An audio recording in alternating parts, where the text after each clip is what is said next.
Kongres menolak silibus Jawi yang bakal diadakan pada 28 Disember ini telah dianjurkan oleh sebuah pertubuhan induk pendidikan Cina, Dongzhong. Desakan demi desakan ini memperlihatkan kedegilan mereka untuk terus menukar identiti negara.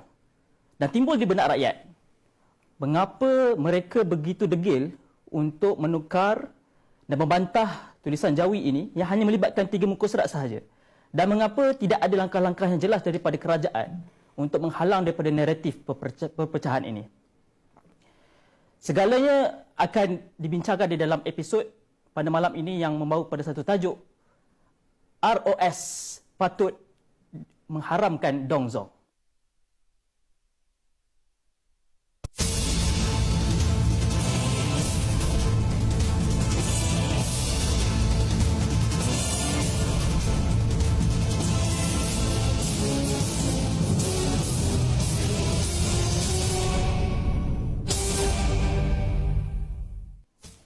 Bersama dengan kita pada malam ini, seorang panel yang cukup berwibawa dan cukup vokal di dalam memperkatakan berkenaan isu-isu yang melibatkan identiti dan kebangsaan negara. Kita bawakan Profesor Dr. Ridwan T. Abdullah yang merupakan seorang penceramah dan ahli akademik yang begitu banyak memberi komentar dan pandangan terhadap isu-isu terutamanya dalam isu silibus Jawi ini. Baik, Prof. Satu perkara yang menarik di sini adalah bila saya sendiri melihat kongres yang bakal diadakan pada hujung 28 Disember ini adalah satu kongres yang dianjurkan oleh Pertubuhan Induk Pendidikan Cina dan disokong oleh kebanyakan pertubuhan-pertubuhan politik dan sosial Cina. Dan mungkin dihadiri oleh figure-figure pemimpin kaum Cina sendiri. Tetapi Prof adalah seorang ahli akademik yang berketurunan Cina tetapi tidak bersama dalam hal ini. Mengapa? Baik, Assalamualaikum warahmatullahi wabarakatuh. Soalannya mudah aja, mengapa kan? Sebab saya sebagai rakyat Malaysia, saya lahir di sini, saya memahami sejarah negara ini dan saya mengkaji banyak perkara berkaitan dengan terutama bidang saya sejarah dan sains politik dan juga ada kaitan dengan pengajian strategi dan keselamatan. Dan sebenarnya kalau tak ada kaitan pun dengan bidang saya pun saya akan terus bercakap perkara-perkara yang bertentangan dengan agenda negara, bertentangan dengan perlembagaan negara ataupun bertentangan dengan identiti sebuah negara ini. Kalau kita nak memahami Dongzhong ini, dia sebenarnya dalam istilah kita sebut sebagai Tongzhong. Dia ada dua tu, Tongzhong, Jiaozhong. Maknanya pertubuhan lembaga pengurus sekolah Cina. Jiaozhong ini ataupun sebab orang Melayu sebut begitulah, dia ikut eja kan. Kalau Cina dia sebut lain, Jiaozhong. Maknanya pertubuhan persekutuan persatuan lembaga pertubuhan persatuan ibu bapa sekolah Cina ni. So gabungan pada Tongzhong, Jiaozhong ni disebut sebagai Tong Jiaozhong ataupun dieja sebagai Dong Jiaozhong. Ya. Kalau nak fahami ini lebih lanjut lagi, dia kena faham politik Cina ni kita kena dia ada 3 rukun yang kita perlu faham. Baik. Pertamanya mempertahankan pendidikan Cina, kedua mempertahankan NGO Cina dan ketiga mempertahankan media Cina. Ini kena tengok itu. Kalau nak memahami masyarakat Cina ni, 3 perkara ni kita kena tahulah ya, supaya kita dapat mendalami apa sebenarnya mereka ini. Dan dalam konteks Malaysia ni sebenarnya parti-parti politik ni tidak sekuat mereka ni. Yang kuat ini adalah pertubuhan NGO Cina ini. Dipayungi oleh Hua Chong.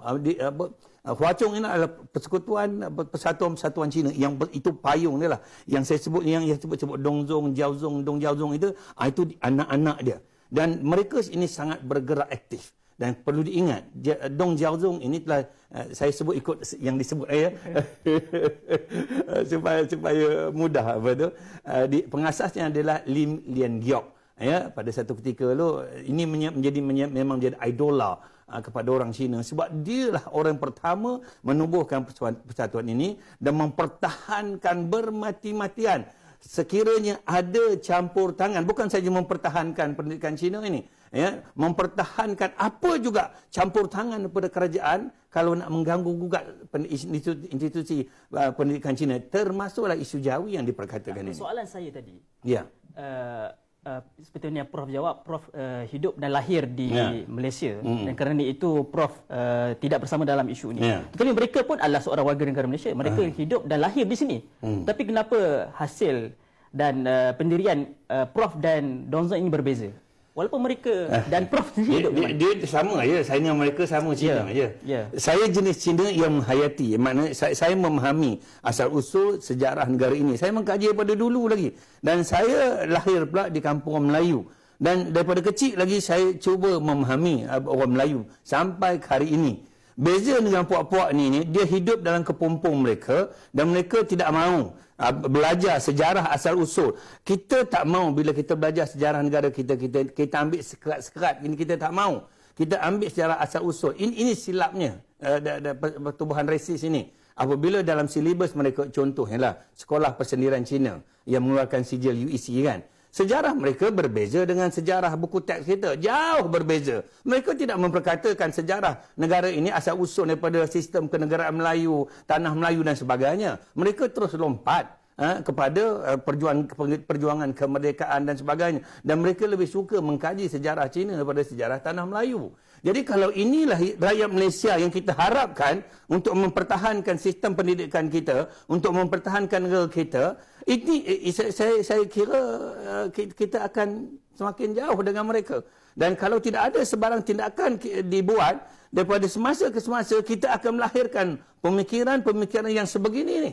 Dan pemikiran ini semakin lama semakin membiak, semakin lama semakin membesar. Kalau kita nak sebut lebih lanjut lagi, yang sekarang berlaku sekarang ni, unsur-unsur pemikiran komunis yang sedang melanda masyarakat kita sekarang ni yang perlu kita bendung. Sebab itu kalau tanya kepada saya, kenapa saya berbeza? Sebab cara kita melihat sesuatu itu berbeza. Mereka lahir di sini, mereka membesar di sini, tetapi mereka tidak mahu mengkaji asal-usul negara ini, sejarah negara ini. Mereka lebih memperjuangkan hak kaum lebih pada hak negara. Ini masalah yang kita hadapi sekarang ini. Adakah maksudnya Prof sudah berasimilasi dengan rakyat di Malaysia ini dan mereka belum? Bukan soal soal asimilasi ini ialah saya sudah assimilate-nya, kita absorb dalam masyarakat Melayu, maknanya kita serap kehidupan kita dalam masyarakat Melayu. Sepatutnya itu yang berlaku. Mana-mana pun minoriti di negara lain, Cina, di Thailand, di Indonesia dan sebagainya, memang dia kena sedang begitulah. Sebab dari segi asal usulnya kita datang berhijrah kemari. Nak tak nak kita kena memahami majoriti. Tetapi puak-puak ni, saya guna istilah puak-puak ni lah, kadang-kadang saya ni cakap je, saya tak peduli lah sekarang ni kan, apa tu. Dia tidak cuba memahami majoriti. Kadang-kadang cakap Melayu pun tak boleh lepas. Maknanya, saya nak sebutkan, bahasa Melayu ni bahasa kebangsaan tau. Bahasa yang sepatutnya semua rakyat Malaysia kena tahu. Kalau sampai peringkat fasih lah kalau boleh kan. Tetapi kalau cakap dengan dia pun, bahasa Melayu pun tak lepas. Jadi macam mana kita nak harapkan orang yang duduk di negara kita dan perlembagaan kita meletakkan perkara-perkara besar itu, soal bukan bahasa, agama, soal pendidikan dan sebagainya. Kalau perkara ini tidak dihadami, kalau tidak difahami dan kita pakat-pakat perjuangkan agenda bangsa, agenda pendidikan sendiri dan tidak pun cuba memahami untuk memperbaiki pada semasa ke semasa. Kalau nak cerita soal pendidikan Cina ini dia panjang. Tapi saya nak sebutkan di sini bahawa puak-puak ini dia tidak cuba untuk memahami orang Melayu ini dengan lebih baik. Yang sepatutnya sesuatu bangsa minoriti ini dari segi sejarahnya mereka datang berhijrah, mereka kena memahami orang Melayu tak banyak pun sedikit. Kalau tak dapat memahami orang Melayu pun dari segi bahasa dan sebagainya. Ini misalkan perkara tersebut. Adab budaya lagi jauh lah. Baik Prof telah bercakap mereka sepatutnya memahami bahasa Melayu dan memahami budaya majoriti orang Melayu. Tapi persoalannya Prof, orang Melayu pun tidak memahami kisah pun dan senyap dalam isu ini. Bagaimana pandangan Prof? Ini masalah orang Melayu ni, saya pun masalah orang Melayu sekarang ni terutamanya ialah anak-anak muda dan sebagainya. Bukan macam anak muda, generasi tua pun samalah. Dia berambil macam benda ni, melihat benda ini benda kecil tau. Sedangkan kita melihat ini soal pembinaan sebuah negara bangsa. Pembinaan anak-anak rakyat Malaysia. Kita nak bawa ke mana mereka ini? kan, dengan cara pendidikan yang cacar marbah begini, ya, setiap kaum ada cara pendidikan mereka sendiri dan sebagainya. Kita nak bawa ke mana anak-anak kita ini? Dan kalau kita nak tunjukkan, sudahkah kajian dibuat kebolehan mereka berbahasa Melayu dan sebagainya? Ini kalau kajian dibuat pun kita dah tahu apa jawapan dia. Jadi kalau keadaan ini terus berlaku begini, saya tak tahulah, maknanya pemimpin sekarang pun, orang Melayu sekarang ni, yang orang politik duk fikir berapa undi dia boleh dapat, bukan? Jadi akhirnya kita tak dapat usahakan nak ambil tindakan, nak bersuara pun tak berani. Masing-masing kalau bersuara nanti politik undi lari. Jadi kalau perkiraan kita nak membina negara ni asasnya politik, saya rasa negara kita ni tak ke mana-mana. Minta maaf cakaplah kan. Kita akan berhadapan dengan masalah yang besar pada masa akan datang. Jadi bagaimana struktur yang sepatutnya Prof melihat untuk kita memperbaiki semula keadaan ini?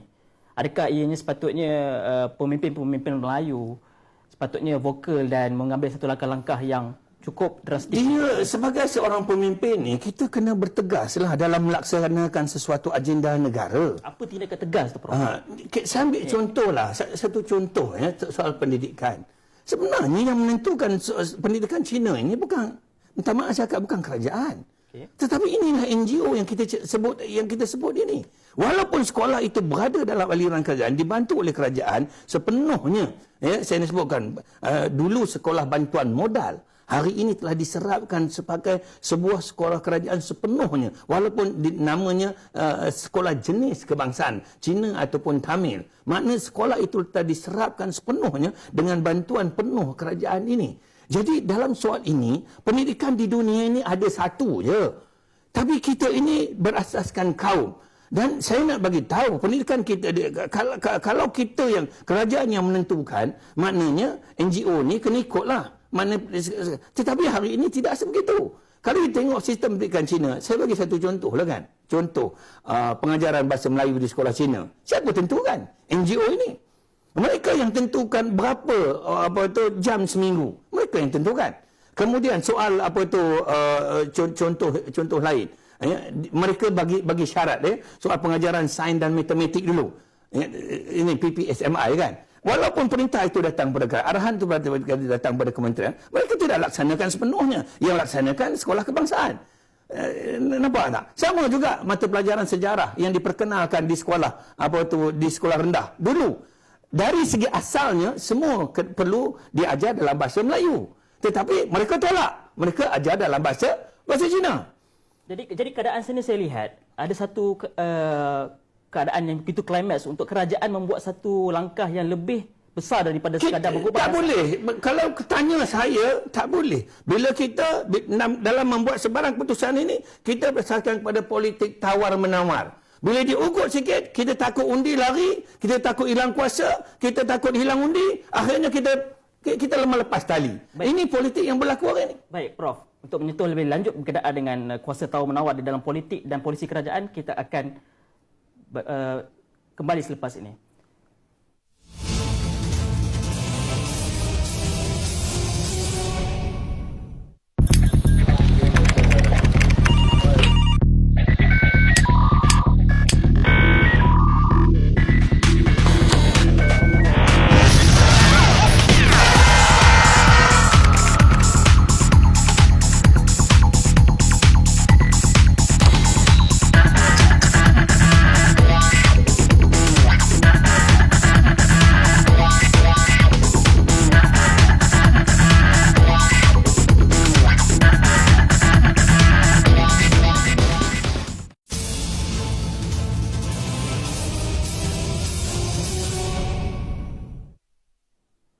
Selamat kembali bersama dengan Prof. Dr. Ridwan T. Abdullah. Berbalik pada persoalan tadi, Prof. Berkenaan dengan polisi kerajaan. Mungkin bagi saya fikir agensi ROS ataupun penguatkuasa ROS sepatutnya mengambil langkah untuk terus mengharamkan Dongzong ini daripada Malaysia. Bagaimana, Prof? Pendaftar pertubuhan ini ataupun Registrar of Society ini kan, dia di bawah kerajaan. Yeah. Di bawah Kementerian Dalam Negeri kalau tidak silap saya lah. Apa-apa pun dia kena tunggu arahan menteri dulu. baru dia boleh bertindak. Ini masalah dia. Kalau ROS itu diberikan kuasa penuh untuk bertindak, maka saya tidak risau dah. Tetapi dia kena dengar apa kata orang atas lagi. Dan perlu ingat, saya hairan sangat di Malaysia ni. Pergilah buat perbandingan di dunia, negara-negara di dunia mana pun. Ada 195 buah negara di dunia ini setakat ini kan. Malaysia ni sangat-sangat pelik. Kita ada kerajaan. NGO ni pertubuhan bukan kerajaan. Kerajaan ini adalah absah. Dia sebuah kerajaan yang berdaulat. NGO ni pertubuhan bukan kerajaan. Keputusan kerajaan mengikat. Keputusan NGO ni dia tidak mengikat. Dia tak boleh mengikat kerajaan. Sebab kerajaan itu adalah kerajaan. Makna kuasa itu bergantung kepada kerajaan. Jadi logiknya setiap arahan kerajaan, terutama daripada bidang pendidikan ini, mesti dipatuhi oleh yang menjalankan dasar ni, betul kan? Tetapi kenapa dan mengapa sekolah kerajaan yang tentukan adalah Dongzong ataupun Jiaozong ini bukan kerajaan. Hatta sampai peringkat saya nak sebutkan, kemasukan guru-guru Melayu ke sekolah Cina pun ditapis oleh mereka. Adakah kerajaan begitu selesa dengan keadaan ini dan membiarkan Dongzong kerajaan dah tuan daripada manifesto rakyat? Daripada dulu lagi kerajaan tahu, tapi tak boleh buat apa-apa. Bila diugut sikit dengan undi, bila diugut sikit, terutama dekat pilihan raya ni, dia mula kerajaan takut. terikat dengan Dongzong. Nampaknya macam itulah. Sepatutnya kita tak boleh terikat dengan NGO ni. Mana setiap keputusan mesti dilaksanakan. Ini nak pemindahan guru. Ada satu kes baru ni. Pemindahan satu guru besar di satu sekolah SJKC Puchong kan. Tukar sekolah satu guru besar ke sana. Dan guru besar ini tidak disenangi oleh pertubuhan ini. Dia boleh bagi warning kepada PPD, tukar guru besar lain. Nampak tak ni saya boleh bukti-buktinya ada bukan? Besarnya kuasa NGO resis ini untuk mengubah keputusan kerajaan, dasar-dasar kerajaan. Bukan sekarang kita bercakap ni, daripada dulu ditubuhkan sampai ke hari ini. Jadi bukan ini menunjukkan satu signal yang jelas untuk kerajaan mengambil satu langkah untuk mengharamkan terus Dongzong ini. Berapa kali dah? Mengapa mereka yang mengatur segala percaturan politik dan keadaan sosial kita? Ya. Mengapa? Berapa kali dah perkara ini telah diberitahu. Kita dah bagi tahu lama dah. Saya dah menulis lagi lama lah. Menteri pun kadang-kadang pun dah bertindak dah. Baru-baru ni ada Dongzong di Johor telah dibagi amaran dan sebagainya. Tetapi itulah dianya. Kita berada dalam situasi politik yang sebegini. Baru-baru ni Perdana Menteri sendiri bercakap ini dan bagi warning pula, bagikan amaran kepada pertubuhan Dong Jiaozong ni, Tong Jiaozong ni yang berpusat di Kajang, dekat je dengan Bangi tu kan. Dan kena ingat itu. Kajang ni itu dah jadi satu kubu kuat dah. Di situlah Universiti Merdeka sudah tertubuh, disebut sebagai College University New Era. Itu Universiti New Era itu atau College University New Era ini dipunyai oleh Tong Jiaozong ataupun Dong Jiaozong. Dipunyai oleh Lembaga Pengurus dan Persatuan Ibu Bapa Sekolah-sekolah Cina itu. Dan mereka yang menentukan hala tuju sekolah. Dan saya dah pergi dah sekolah ni. College University ni. Sebelum jadi College University pun dulu college saja. Saya dah pergi masuk dah. Kita dah tengok bagaimana proses pencinaan itu sangat-sangat kuat. Seolah-olah tidak ada orang yang mengawalnya. Dan saya jadi hairannya. Kenapa pembinaan negara dalam negara ini satu benda yang bahaya. Saya dah bercakap lama dah, dan kita pun bila kita bercakap gini, kita akan dimusuhi, kita akan dikeji dan sebagainya bukan. Pembinaan negara dalam negara ini tidak boleh dibiarkan. Sebab itu saya mintalah jangan bertindak. Kalau nak kata batalkan pendaftaran pertubuhan ini, ROS ini segera batalkan sebab dia sudah terkeluar daripada norma-norma sebagai satu badan pertubuhan kerajaan. Tetapi hari ini pegawai ini makin takut. Nah, Perdana Menteri sendiri, Tun Dr. Mahathir telah menyebut satu kenyataan bahawa keadaan yang ditimbulkan oleh Dongzong ini boleh menimbulkan kekacauan. Dan ia melibatkan pihak-pihak tertentu. Ya. Siapakah pihak-pihak yang boleh menimbulkan kekacauan daripada hal ini? Dia begini. Saya dah sebut tadi 3 rukun politik Cina kan. Yeah. Pertamanya pendidikan, pertubuhan dan juga media kan. Sebenarnya yang kuat ni NGO ni lah. Di belakang dia ni semua parti-parti politik ini. Parti-parti politik mereka lah kan. Saya tak tahu sebutnya. Itu saya kata. Mereka nampak banyak. Tapi sebenarnya satu je. Kita ni, NGO-NGO Melayu, orang Islam ni, nampak banyak. Tetapi banyak dia tu bukannya satu tau. Banyak mereka ni banyak tak bersatu. Itu. Soalan yang menarik di sini. Adakah maksud Prof adalah majoriti rakyat Cina bersama dengan Dong Zong dalam hal ini? Ya, saya berani mengatakan. Tidak bersama dengan Prof. Susahlah untuk mereka bersama saya lah. Memusuhi banyak. Sebab saya agak lain sikit lah. Jadi adakah Prof keseorangan dalam hal ini? Saya boleh merasakan kalau dalam masyarakat Cina memang saya keseorangan.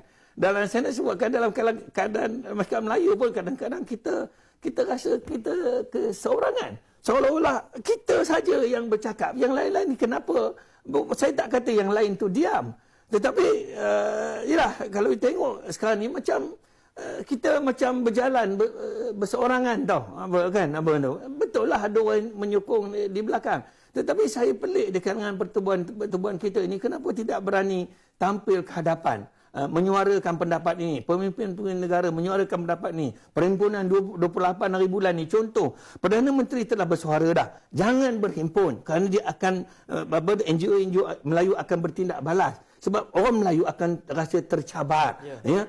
Puak-puak ni dia tak faham benda-benda begitu. Bukan dia tak faham. Dia sengaja tak faham. Dia sengaja mencabar ni. Dia nak test market ini. Dan kita bimbang. Saya selaku orang Cina, sebab saya ni amat memahami cara hidup, budaya politik orang Melayu ni.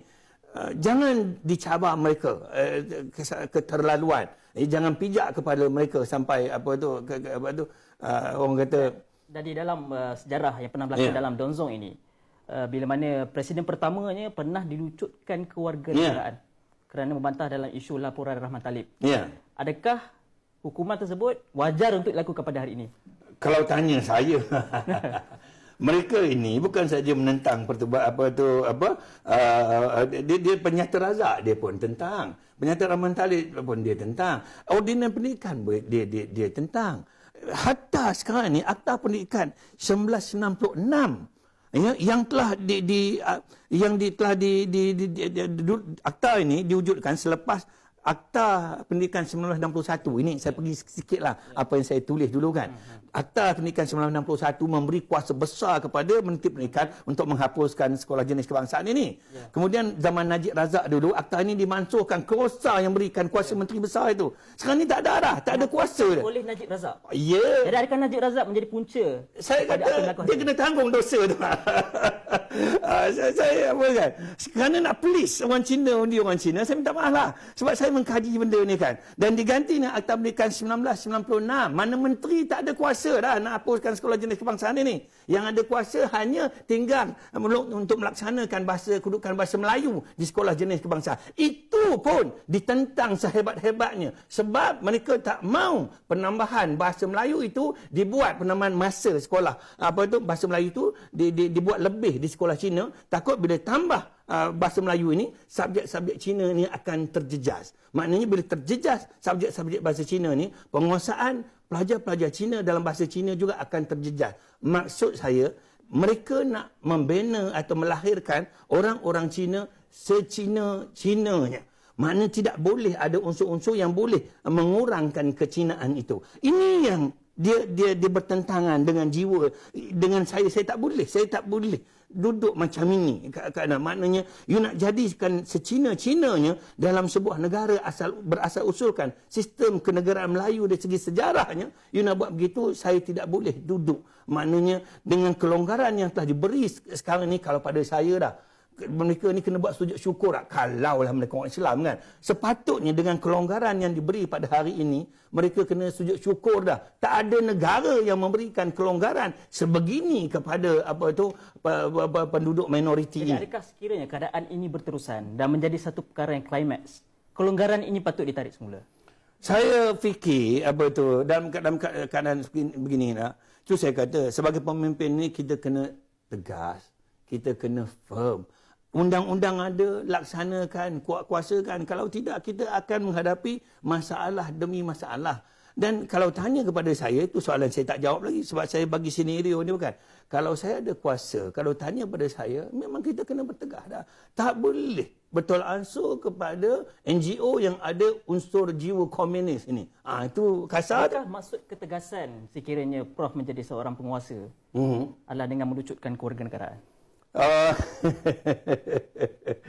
Kalau tanya pada saya, kalaulah makhluk ini sudah menimbulkan masalah kepada negara, menimbulkan porak-poranda kepada negara, telah boleh menggugat keamanan negara, saya rasa kenapa tidak? Saya rasa sudah sampai masanya amaran tindakan undang-undang dikenakan sebagai satu amaran kepada mereka. Sebab begini, suara-suara ini tidak kedengaran, bukan tidak kedengaran, kurang kedengaran sebelum sebelum ISA dihapuskan. Apabila ISA dihapuskan, mereka semakin berani. Tapi terus teranglah saya katakan, untuk kita tarik kewarganegaraan apa pun, saya rasa tengok pada senario politik hari ini, saya tidak fikir kita ada kemampuan itu. Tak ada kemampuan itu. Kecuali kita benar-benar nak bertegas. Tapi saya tidak nampak perkara itu untuk setakat pada hari ini. Jadi melihat keadaan yang kita bincangkan pada hari ini, adakah silibus Jawi yang menjadi polemik sepatutnya terus dikekalkan dan menjadi satu silibus yang wajib mandatory kepada termasuk orang-orang bukan? Saya gini saudara, isu Jawi ni kalau kita tengok bukan 6 muka, bukan 60 muka, 6 muka. 3 muka.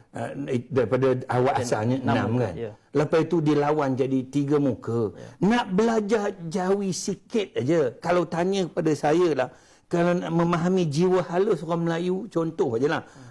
Kalau nak memahami dekatkan hati kita orang Melayu ini, cuba memahami Jawi itu. Kita akan memahami orang Melayu sedikit walaupun tidak banyak bukan. Daripada 6 muka ditentang sampai 3 muka. Daripada 3 muka sekarang ni, keputusannya sebelum ini telah mengatakan perlu tanya kepada pertubuhan ini dulu untuk laksanakan ataupun tidak ini. Tetapi oleh kerana benda ini dah diam sebentar, buku teks pun sudah berjalan dan mereka merasakan ini bertentangan dengan keputusan sebelumnya, maka dia pun nak berhimpun, nak lawan balik apa yang telah dibuat sebelum ni kan. Saya nak sebutkan beginilah. Kalau ini pun mereka tak boleh terima. 3 muka surat ini, Jawi ini, tahu tak kenapa dia tak boleh terima ni? Ya, mungkin kerana mereka mengatakan sumber ataupun asal daripada tulisan itu daripada tulisan Arab. Datang daripada tulisan ayat Quran. Membawa kepada mereka dekat dengan Islam, agama yang bukan daripada mereka sendiri. Dia sekadar tulisan Jawi, tak akan mengislamkan mereka. Pemimpin dulu, mendiang Lee Kuan Yew dan sebagainya, dulu ni pemimpin Cina yang lain memang boleh baca Jawi pun. Maknanya mereka cuba menghayati, memahami orang Melayu dulu. Sebab mereka datang pada berhijrah dulu, nak tak nak mereka cuba memahami orang Melayu di negara yang dihijrah tu kan ketika itu. Tetapi hari ini kita tak mahu perkara itu berlaku. Puak-puak ni tak mahu sebarang unsur yang boleh mengacau mereka ini. Sebenarnya ada satu lagi. Bila mata pelajaran Jawi ini ditekankan, bermaknanya kita akan masuk lagi unsur-unsur identiti Melayu yang mana mereka tak mahu. Mereka tak mahu mengganggu sebarang proses pencinaan itu. Saya selalu gunakan proses pencinaan kan. Ada unsur-unsur yang boleh menggugat proses pencinaan. Mereka tak mahu perkara itu berlaku. Sebab itulah dia tentang habis-habisan. Dia disebut sebagai Islamisasi dan sebagainya. Yang terbaru ni pula dipertikai pula kelab rakan siswa Yadim. Nak cerita ni yang ada kat universiti ni, yang dekat sekolah-sekolah kan.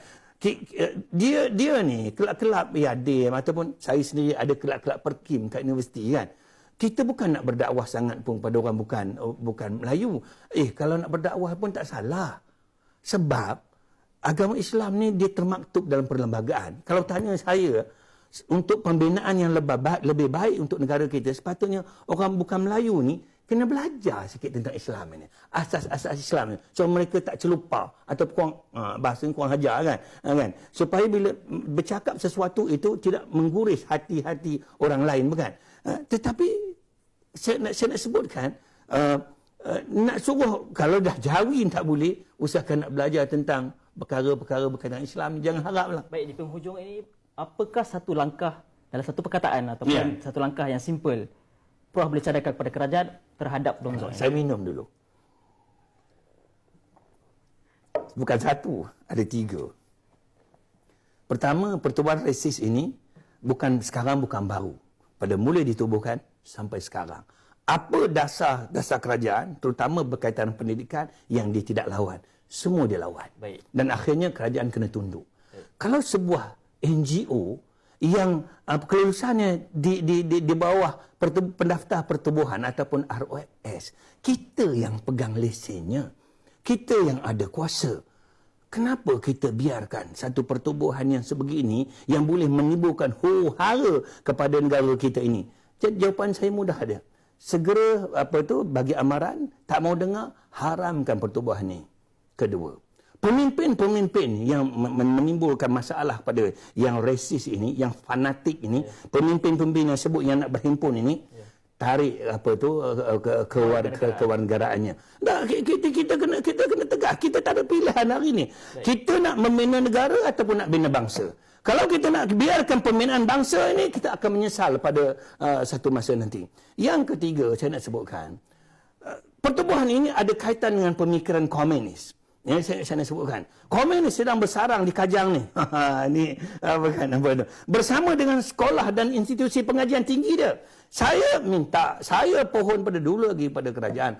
Pantau institusi pendidikan ni pada sekolah rendah ini, sampai sekolah persendirian, sampai kepada universiti swasta ataupun kolej universiti mereka ini. Kolej Universiti New Era dan kolej Universiti Hanjiang di Penang dan sebagainya. Saya kena sebut. Pantau, teliti silibus-silibus mereka, apa guru-guru mereka ajar kepada murid-murid ini. Adakah proses ini saya sebutkan apa tu? Saya kasarlah bahasa ni kan.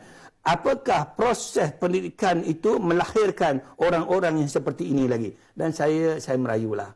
Kita sudah tidak ada banyak masa. Kita sudah merdeka lebih pada 60 tahun. Sepatutnya kita sudah matang dah dalam proses nak melahirkan anak bangsa ini.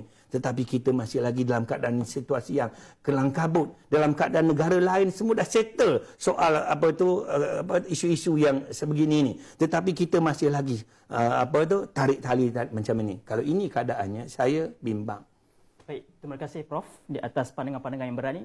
Buat anda para penonton, teruskan menonton Kerusi Panas pada episod yang akan datang.